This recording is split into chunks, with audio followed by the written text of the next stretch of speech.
Dude, just wanted to say this. Congratulations, man. I expected you to have a big draft. I want you to understand, Andrew, we played this song for about 3 months on this show for good karma for you. The song is called High Hopes. Frank Sinatra from 1959. So we had high hopes for you. And I think you have surpassed the high hopes with this draft. Andrew, everybody graded you out. You got fantastic grades. Even Tony Grossi gave you an A. But That's how I know I've made it. That's how I know I've made it. Drew, how do you grade yourself? Like, I know it's going to take time to see how these kids progress. But do you self-grade yourself afterwards? And were you happy, for in the most part, with the way things went last weekend? So I'll start by saying we do grade ourselves, but it's probably more along the goals that we set going into the weekend, as well as, process, operation, and execution. Because the true grade really is incomplete, because none of these players have hit the grass in an NFL uniform. We haven't incorporated them into our offensive defensive systems. We haven't gotten our hands on them from a development standpoint. So to say that we've accomplished anything at this point is certainly premature. But that all being said, number one, a lot of credit should go to my staff. We have a really good group. I like that he said to say we accomplish anything is very premature. Andrew Berry locked in than a motherfucker. I love my GM. Hey, yo, I'm starting to love Andrew Berry more and more. Scouts, research analysts, coaches, strategists who really go into making sure that we can have as productive a weekend as possible. And those men and women were absolutely outstanding this weekend. They deserve the primary credit.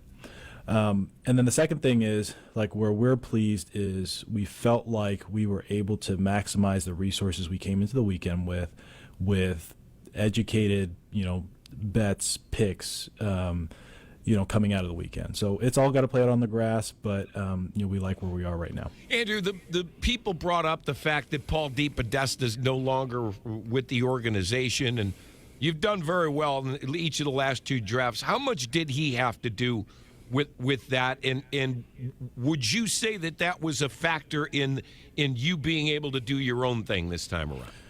Yeah, I'd say this. We've talked about Paul a lot over the past couple years, and his role was to advise and counsel on all strategic decisions, but at the same time, my job was to make the decision that's best for the organization. And so, it's funny. Like, I was thinking about it, Paul and I, we walked 1-2 weeks before the draft, him wishing us luck. And, I can tell that he still misses being in the draft room with us, and we miss him.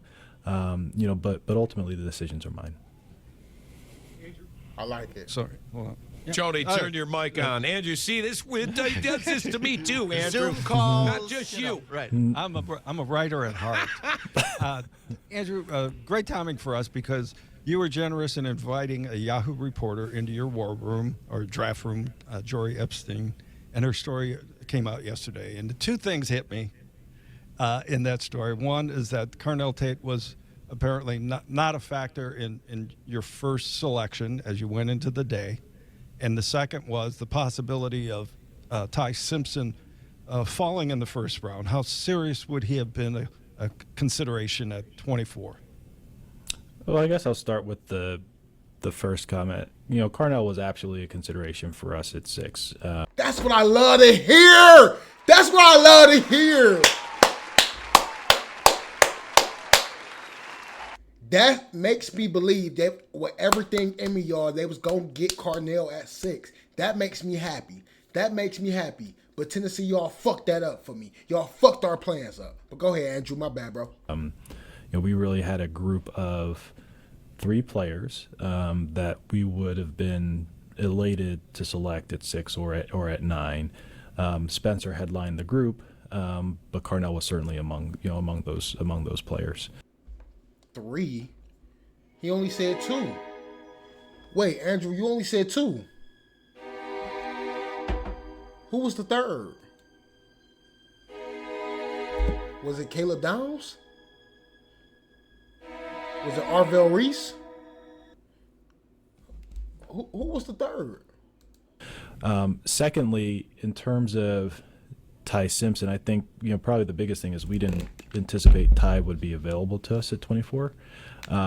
Certainly there was, if the board falls a certain way, he comes into consideration, but by no means was that meant to be a suggestion that he would be the focal point of that pick, Tony. We love KC. Come on, bro. Come on, bro. Thank you to you. Oh my God. See, I seen this clip earlier. ESPN didn't show this part. ESPN Cleveland did not show this part, chat. They did not show us this part of where he said he was not going to be the focal point of that pick. Come on, y'all. Ty Simpson, yeah. I told y'all. They just trying to create clickbait. Relax. Ty Simpson was never thought of in the first round by the Browns. Trust me. Trust me, y'all. And we were really thrilled to get him. We were sweating bullets a little bit because we knew he could come off the board a couple picks ahead of us. Yep. But it's really just more about reading how we thought the first round would come out and then how that would drive or potentially dictate strategy. Andrew, one of the things that struck me about that article is one thing I will say, y'all, I would love an opportunity to be in the war room. That shit is I know that shit is intense, bro. Damn, I wish I could be in the war room so bad. I want to experience that shit one time, y'all. One time. Just how quickly you have to think on your feet in making decisions as that clock is ticking down second by second. How much did the 8 minutes change the way that you were able to react to things in the draft? And how nerve-wracking is it when you go on the clock and it's finally time to make up your mind? It really didn't change much. I was one of the GMs that voted to take it from 10 minutes to 8 minutes. Like 10 minutes is way too long. Honestly, I would vote for 7 minutes if we have a chance to do that next year. So I think for, I like that. Okay, we get 10, 8, 7, however many minutes. Think about what, Monk has on the sideline when he's calling a play. He has 40 seconds to make his next decision. And so I think that the big thing is for it not to feel nerve-wracking, you want to make sure you do as much preparation ahead of time so it's really more about execution once you get in the moment.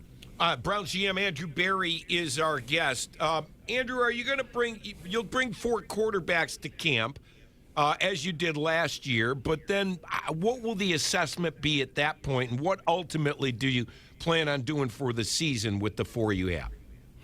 Yeah, so I think, we've preached competition since we've been here, and that'll hold true in the quarterback room.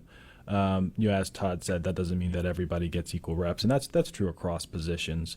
But we're looking for performance. And I hate to make it that simple, but that's what it's about. Ultimately. I love that. I love that. I love that. I love that. That's how I know this bitch gonna be a fair quarterback competition, and niggas gonna get smoked. Hey, chat, people getting smoked this quarterback competition. He said it's about performance. He said it's about performance. Who was the best quarterback last year in the training camp? Based off performance. Y'all think I'm worried about a quarterback competition? Let's get it, Mud. Let's get it, Mud.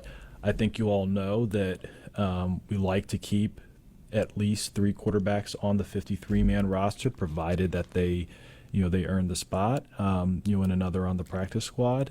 So we want to make sure that we have talent and depth at the position. All right, where does Shedeur sit right now? I know Coach said he's not ready to get into who takes first reps and second reps, but based on what he did last year, what are your expectations for him this year? Let's go, baby. To take another step and keep growing and learning. I think he's had a really nice offseason. He did a really nice job at voluntary minicamp.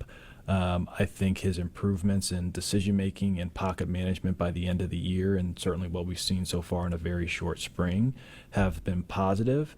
And I expect him to have... It's the details for me. Hey, gang, it's the details for me. My goodness. Y'all don't understand how important the details are for me. Because last year I had a coach that couldn't explain nothing. That didn't even acknowledge them. That didn't break nothing down. The fact that Andrew Berry paying attention to the little things that Shedeur is progressing at, that's important. For you Browns fans, listen to me. Listen to me. I'm trying to tell y'all, the little things are important. Let's play that shit back. Yo, this shit is going on, bro. Job at voluntary minicamp. I think his improvements in decision-making and pocket management by the end of the year, and certainly what we've seen so far in a very short spring, have been positive. Decision making and pocket. Decision making and pocket presence, huh? And I expect him to have more command of the offense. Let's go! More command of the offense. Y'all gotta listen up, Mud. And better ball security and situational awareness as we go into year 2. Does Deshaun have an advantage over Let's go. Let's go. Let's go. Let's go. I love that. I love everything he said. Let's answer this him one. in Let's this see this one. competition because he's been around for so long and played at such a high level? I don't know that any player has an advantage. I think certainly experience helps. Like that's one of the strengths that Deshaun has relative to the rest of the room. I wouldn't say that in and of itself gives any player an advantage. I think both of those guys have worked really hard over the past several months, and we're pleased with how they've started our offseason programming. So we'll see how the next few months play out as all those guys, Dylan and then eventually Talon, kind of get up and running, and we'll see where the chips fall. Man, let's go! Deshaun gonna have to beat. Man, Deshaun, you gonna have to beat 12 out, bruh. Deshaun gonna have to beat 12 out, bruh. I'm telling y'all, bruh. You gonna have to beat 12 for that spot on everything. I know it's not going that way. I'm telling y'all, bruh. I'm telling y'all what's going on here, bruh. Listen to Andrew Berry talk, bruh. Listen to him. You don't get no advantage because you've been playing. Because you once played at a high level in Houston. Because none of that. May the best man win. Speaking of quarterbacks, Andrew, Talon Green is just fascinating prospect with his obvious skills. I have already likened him to Malik Willis coming out of the draft. Not now, but 4 years ago. Is that a fair analogy, do you think? I think that I do think that they're different players, Tony, but I do think where it is fair, I think that oftentimes people want to rush to judgment, particularly with young players in particular, but particularly with quarterbacks. I think if you look at Malik his first year, he was thrust coming from a small school where you knew he needed some development, below average infrastructure, and everybody wrote him off after like 4 starts, right? Like 4 starts, okay, this guy can't play, he can't be a starting quarterback, that type of thing. He gets traded for, a bag of footballs, to Green Bay, sits for 2 years, and then finally gets his opportunity as he's kind of grown and developed behind the scenes, and plays at a really high level with his chances in Green Bay, and now he's the starter in Miami this year. I think that story, particularly for the quarterback position, we see over and over again, yet we make the same mistakes with rush judgment. And I think you can apply that even to our own situation, our 2 young players who both of them have played less than 8 starts, less than half a season. Yeah. But if you listen, there are many pockets that have declarative statements about what they will be during their careers. And so I know that we don't always work in a sport or an industry that exercises patience or realizes that development is a nonlinear process. But that's not necessarily how we operate here internally. Yeah, there's not a lot of patience with Browns fans, Andrew. I'm sure you've learned that over the years. Andrew Berry, GM of the Browns, is our guest. What is your plan for Talon? What have you and Coach talked about that, or are you still working it out? Yeah, we've talked about it for really any young quarterback. I think rookie minicamp will be a great opportunity just with him getting the primary reps. But I think the biggest thing is him just getting mastery in terms of what we're trying to accomplish. And then it's I guess I've used this term a bit over the past weekend where it was really crawl, walk, run, and that'll be the case with Talon. It's every player goes according to their own pace, and you never really know what that pace is until they get into your building. So he'll be given what he can, consume and absorb, and then we'll go from there. Andrew, you've stressed collaboration so much over your tenure with the Browns. The collaborative process with the quarterbacks, ultimately making a decision. How will that change with Todd Monken as a coach from Kevin? Is it going to be the same process, or are you going to have a stronger say? How do you think that's going to manifest? Great question. And just for clarification, do you mean in terms of player selection? Do you mean in terms of You know, guys line use, up just. I think you guys use that phrase almost at every turn publicly, at least in my experience. Tell me if I'm wrong. But even the decision about who would play on a Sunday was Kevin's call. But he would always say, but I'm going to go to Andrew and we're all going to collaborate together in making a decision together. Yeah, I think ultimately when we talk about collaboration, it's input. Like I don't know a building in the NFL where the general manager and head coach wouldn't talk about everything from player acquisition decisions to lineup decisions, not just at quarterback. But at the end of the day, who plays? That's Todd's call. Like that's part of why we hired him. And if and same thing with Kevin. Like if I couldn't trust Kevin or Todd to make a lineup decision, then I had the wrong guy in the seat. That's important for me to hear. That's important for me to hear, and that's important for him to acknowledge to the fan base. Todd Monken is the head coach of this team, and personnel and who starts where is his call. I love that. That's a pretty basic responsibility for the head coach. Okay. And it's similar with So now we know Kevin Stefanski. It's official. Kevin Stefanski was the one doing that whole ass shit, all that playing. All that whole ass shit Stefanski was on. It's his fault. Personnel decisions. Like, yes, you want to have discussions with your coaching staff, your scouting staff, your analysts, coaches, particularly for the schematic piece of it and the development piece of it. But ultimately, it's my responsibility to make the decision. Andrew, unlike last year, you didn't have many surprises, really. I didn't think in your draft. But to me, the biggest surprise was after you took Concepcion, you had all night to think about it, and you came right back with Denzel Boston. When you went to bed Thursday night, is that what you were thinking, or did you arrive at it as Friday began? Great question, Tony. It was what I was thinking going to bed Thursday night. Once he fell out of the first round, it really, I promise, I'm telling the truth on this. It really came down to Denzel and Emmanuel. As really our top two options. So we didn't think there was really a world where we would really get both. Wow. God is amazing. Oh, God is amazing. Our top two options at 39 was Emmanuel and Denzel. And Andrew Berry said we ended up getting them both. Wow. What a successful... I hope these players turn out to be all pro players, dog. Wow. Yeah, why do you think Emmanuel dropped the way he did? Was it a Mac thing, or because everybody was surprised? And Andrew, that's getting pretty much your best pick. People are saying that's probably your best pick. The value there that you assessed. I can't. I'm not quite sure, to be honest with you. I mean, he excellent film, great kid, no durability issues. It's probably maybe a little bit what we experienced with Jeremiah in 2021, where I think at times the quote-unquote non-premium positions, if you get maybe the second wave of players that run, sometimes that can start maybe a little bit later than you anticipate. The other piece of it is, thinking back in both those situations with Jeremiah, he was maybe a little bit more scheme specific because of how he produced. Being an undersized, athletic, explosive guy, he may not fit in every system.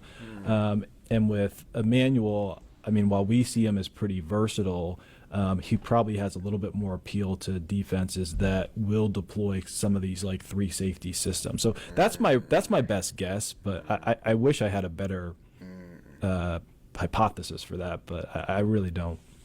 Andrew, people surmised that even up until the draft, Myles Garrett could possibly be dealt. You have been steadfast in what you believe in. Is there a scenario down the road where Myles would be a chip for you to use as you try to assess as much value as you can? Or are you guys just dead set convinced that you want him to be a part of this franchise for all the years to come? Yeah, we want Myles to be a part of this. Like, I joke with Tony because I know, what was it? Was it Saturday night or whatever? I answered in an absolute, at that point. And I guess like you can never say never, but like that's never been like a thought or consideration in our minds. So it would have to be some type of situation that I don't foresee at this point, or some huge surprise. And who knows? Who knows? I mean, nobody's holding you to this. Yeah. We understand things change, and there's some strange bedfellows that come about in the NFL. Go ahead here. I mean, the elephant in the room, though, Andrew, is that quarterback decision ultimately, not just with the guys you have on the roster, but with whatever the future might hold. Do you believe that now the Browns are maybe a warmer, more welcoming place for a quarterback to come? For a long time, I think we've sort of speculated that, the Browns might be waiting for some hero to walk through the door or fall out of the sky, the white knight to walk across Lake Erie, as Rich sometimes says. But I think, was this draft in a... The white knight to walk across Lake Erie. Talking the question. Man, okay. White knight it is. way, how was it, I guess, a part of trying to create an environment, whether it's the guys on the roster or a future guy, where they can be successful and they don't have to be a superhero? Yeah, it was a big part of it, and part of it is just based on like you have to deal in the players that become available to you in a given acquisition cycle, and exiting last year, we were very honest that we felt like we had a young, outstanding defense